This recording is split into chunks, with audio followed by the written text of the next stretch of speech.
ਤੇ ਅਗਲੀ ਗੱਲ ਕਰੀਏ, ਐਸਜੀਪੀਸੀ ਨੇ ਕਹਿੰਦੇ ਸਿੱਟ ਨੂੰ ਕੋਰਾ ਇਨਕਾਰ ਕਰਤਾ ਜੀ। ਬਿਲਕੁਲ ਜੀ, ਐਸਜੀਪੀਸੀ ਮੈਨੂੰ ਲੱਗਦਾ ਕਾਫੀ ਦੇਰ ਕਰ ਗਈ ਸਹੀ ਸਟੈਂਡ ਲੈਂਦਿਆਂ।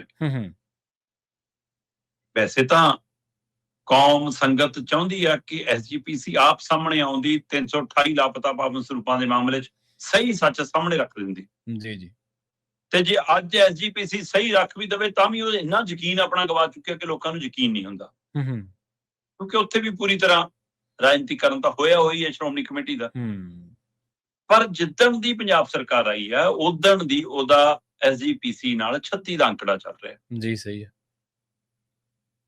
ਪੰਜਾਬ ਸਰਕਾਰ, ਕੋਈ ਵੀ ਸਰਕਾਰ ਧਾਰਮਿਕ ਕੰਮਾਂ ਦੇ ਵਿੱਚ ਜਦੋਂ ਰਾਜਨੀਤਿਕ ਤੌਰ ਤੇ ਦਖਲ ਦਿੰਦੀ ਆ ਫਿਰ ਉਹਦਾ ਕਦੇ ਵੀ ਉਸ ਧਿਰ ਨੂੰ ਫਾਇਦਾ ਨਹੀਂ ਹੋਇਆ, ਨੁਕਸਾਨ ਨਹੀਂ ਹੋਇਆ, ਕਿਉਂਕਿ ਸੰਗਤ ਦੇ ਮਨ ਦੇ ਵਿੱਚ ਭਾਵਨਾਤਮਕ ਇਹ ਜਾਂਦਾ ਕਿ ਤੁਸੀਂ ਸਾਡੀਆਂ ਭਾਵਨਾਵਾਂ ਨਾਲ ਖਿਲਵਾੜ ਕਰ ਰਹੇ ਹੋ, ਖੇਡ ਰਹੇ ਹੋ। ਜੀ।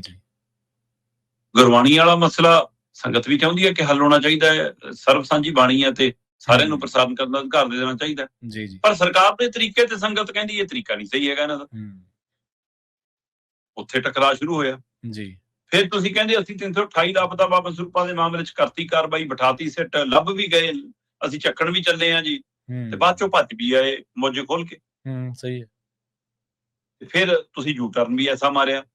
ਹੁਣ ਉਸ ਮਸਲੇ ਤੇ ਤੁਸੀਂ ਇੱਧਰ ਨੂੰ ਹੋ ਲੈ ਕੇ ਸ਼੍ਰੋਮਣੀ ਕਮੇਟੀ ਤੋਂ ਰਿਕਾਰਡ ਲੈਣਾ ਹੈ ਜੀ, ਆਹ ਲੈਣਾ ਜੀ, ਜਾਣਕਾਰੀ ਲੈਣੀ ਹੈ ਜੀ। ਸ਼੍ਰੋਮਣੀ ਕਮੇਟੀ ਜਥੇਦਾਰ ਸਾਹਿਬ ਕਹਿੰਦੇ ਤੱਕਣ ਲੱਗ ਗਈ, ਜਥੇਦਾਰ ਸਾਹਿਬ ਕਹਿੰਦੇ ਵੀ ਟਕਰਾਅ 'ਚ ਨਹੀਂ ਪੈਣਾ, ਤੁਸੀਂ ਉਹਨਾਂ ਦਾ ਤਾਲਮੇਲ ਰੱਖੋ, ਉਹਨਾਂ ਨੂੰ ਜੋ ਦਸਤਾਵੇਜ਼ ਚਾਹੀਦੇ ਨੇ ਉਹ ਦਿਓ, ਉਪਲਬਧ ਕਰਾਓ। ਸ਼੍ਰੋਮਣੀ ਕਮੇਟੀ ਕਹਿੰਦੀ ਲਓ ਜੀ ਕਰਾ ਦਿੰਦੇ ਆ। ਠੀਕ ਹੈ।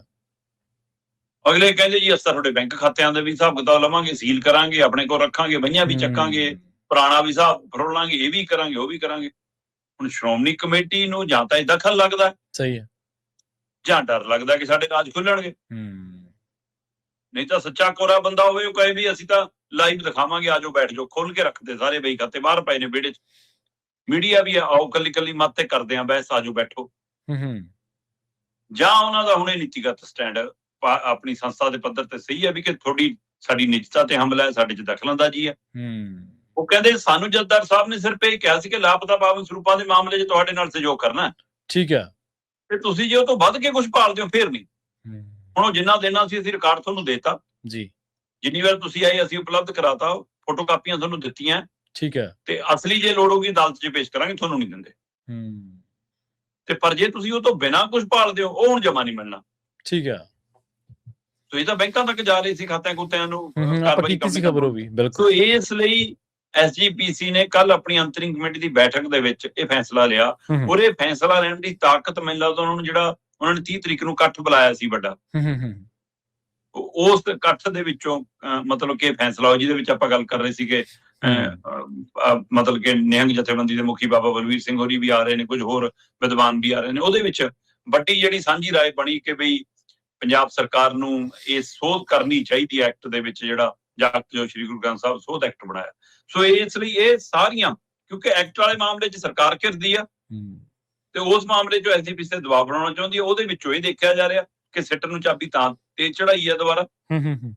ਇਹ ਸਾਰਿਆਂ ਦੇ ਵਿੱਚ ਟਕਰਾਅ ਵਾਧਾ ਦਿਖ ਰਿਹਾ। ਔਰ ਬੇਸ਼ੱਕ ਸ਼੍ਰੋਮਣੀ ਕਮੇਟੀ ਨੇ ਇਨਕਾਰ ਕਰਤਾ, ਇਹਦਾ ਮਤਲਬ ਸਿੱਟ ਜਿੱਥੋਂ ਤੁਰੀ ਸੀ ਮੁੜ ਕੇ ਆ ਕੇ ਉੱਥੇ ਖੜ ਗਈ। ਸਹੀ ਹੈ। ਇਹ ਮਾਮਲਾ ਜਿੱਥੋਂ ਆਰੰਭ ਹੋਇਆ ਸੀ ਉੱਥੇ ਹੀ ਆ ਕੇ ਰੁਕ ਗਿਆ। ਤੇ ਜੇ ਹੁਣ ਇਹ ਸਥਿਤੀ ਹੈ, ਇਹਦਾ ਮਤਲਬ ਇਹ 2027 ਦੀਆਂ ਚੋਣਾਂ ਦੇ ਵਿੱਚ ਮੁੱਦਿਆਂ 'ਚੋਂ ਮੁੱਦਾ ਬਣੂਗਾ। ਪਰ ਧਾਰਮਿਕ ਮਸਲੇ ਨੂੰ ਜੇ ਤੁਸੀਂ ਰਾਜਨੀਤਿਕ ਤੌਰ ਤੇ ਵਰਤਣ ਦੀ ਕੋਸ਼ਿਸ਼ ਕਰੋਗੇ, ਉਹ ਪੰਜਾਬ ਲਈ, ਕੌਮ ਲਈ, ਸੰਗਤ ਲਈ ਸ਼ੁਭ ਸੰਕੇਤ ਨਹੀਂ ਹੁੰਦਾ ਕਿਸੇ ਲਈ। ਸਹੀ ਹੈ, ਬਿਲਕੁਲ।